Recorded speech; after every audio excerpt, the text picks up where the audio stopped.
Hey there everybody, welcome back to Groundhog's Garage. My name is Jim. Hey, I got a little cleanup to do in the garage before I get started, but I want to do a review on this Harbor Freight air compressor air cleaner. And I paid $17 for it. It was on sale. It's the heavy duty unit. I don't know if you can see it. It's 145 psi. Definitely not for the what are those, the two-stage air compressors, but mine's 135 psi tops, I think, so that's more what this one's for. So I'm going to clean the bench off and then we'll talk about this a little bit. Hang around.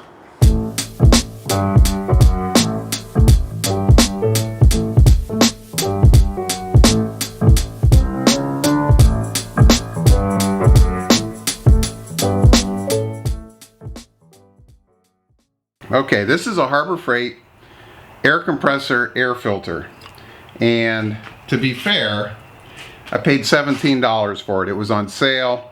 I needed one, and so I bought it. It's a heavy, I don't know if I'd call it heavy duty, but it's built to handle a little higher pressure. My air compressor bumps up against 130 psi and shuts off. I don't know if you can see that. This one's good for 145 psi. And honestly, it pretty much worked for what I wanted it to do. But here's a couple little things that may persuade you or dissuade you from owning this. You know, everything's labeled real nice. You got your in port here, your out port. Comes with a dial, so you know what the pressure is, and your adjustment on the top, and it mounts up easy. Your drain down on the bottom here, everything worked. The weakness here is when you take this off, what happened with this one, see that O-ring right there? It blew out, so it ended up doing this just like that and was leaking air all the time. Now I suppose you could probably get another O-ring, order the part, and then you'd have it. Or if you get this for $17, like mine was on sale, so $17, that's a deal twice the price. So if you're going to get one of these, get yourself some O-rings, because you're going to need to replace them. And this thing's only about a year or two old, and there's no elasticity. You can see that it's just not very tight. But here's the other thing. So I tried to go to Lowe's or Home Depot to find another O-ring, and this is a pretty thin O-ring. So if you don't get one the correct diameter, you are going to have a heck of a time getting it back in here.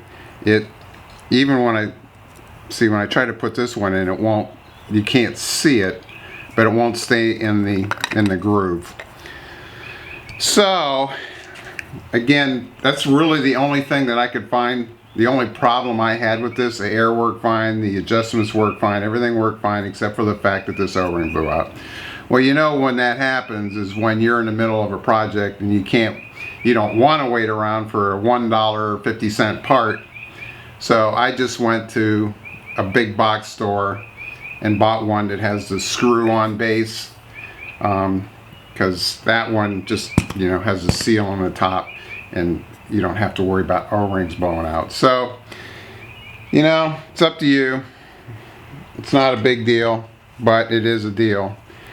Especially if you're getting a heavy duty one like this, because you probably got a bigger air compressor and running it harder. So I didn't throw it away. I will try to get an O-ring for this and put it off to the side. You never know when I could use it for something else. But that's it for today.